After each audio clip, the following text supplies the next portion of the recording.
So I've made my way right up to the other end of this swamp.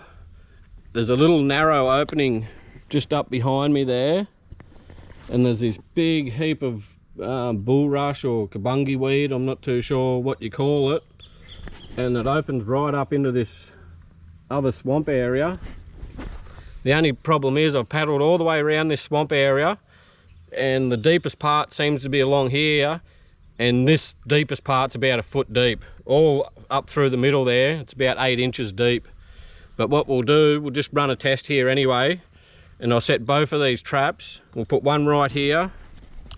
I'm just beside this tree, it's got some overhanging branches, and as you can see, that was sitting on that's sitting up on a stick or something there. There, that's better. The trap's only just under the water there. The trap's only just under the water. I mean, the whole lot's under the water, so the opening's probably still a good 4 to 6 inches under the water. We'll set this one here, and I reckon we'll set them both in this general vicinity. I might even go out off in between all these sticks over here and see how we go. And I've come across this big old gum tree, and he's all laying in the water. Be pretty good habitat. The only problem is, we'll throw the trap in the water there and have a look. The top of that trap's actually sticking out of the water just a little bit. So the opening's only a few inches out of the water.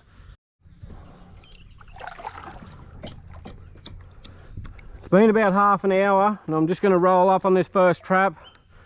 Like I said, it's really shallow here. I'll come in here as stealthily as possible.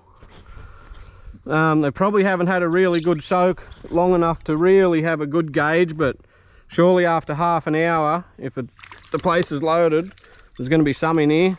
Oh, it's not too bad. No monsters. Got 4.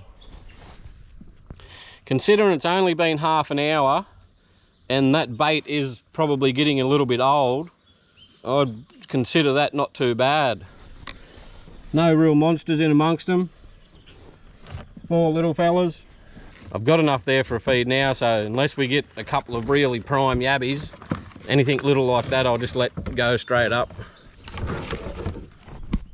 Trap number 2 here, and he was even shallower. I can see the top of the trap there. I didn't want to go too close to it. We'll come over here and get this rope. I was a bit sketchy putting that rope near that hollow log too. I know how good you can see down there, but it looks like something's been coming and going in and out of there. I don't want to find out what. Oh my God, yes. Well, that's pretty bloody good. I wasn't expecting that many. I wouldn't have thought for the short half an hour, and it's probably really pushing only half an hour. It's probably like more like 25 minutes. And there is 1, 2, 3, 4, 5, 6, 7, 8, 9. There's 9 yabbies in there, and a couple of pretty bloody decent ones too. I'm going to keep that one. There's probably 2 in there that I will keep, or maybe even 3. There's some of these, a couple of these ones in here that are probably better than some that I've kept. I've got this little compartment here. I put some water in there, and we'll just stick them in there for now. And I will keep a couple out of this trap. Probably 4 or 5 out of that trap that are well and truly worth keeping. But I'll keep these 2. And we'll get this lot back. There's 7 there that are going back, and I've kept 2.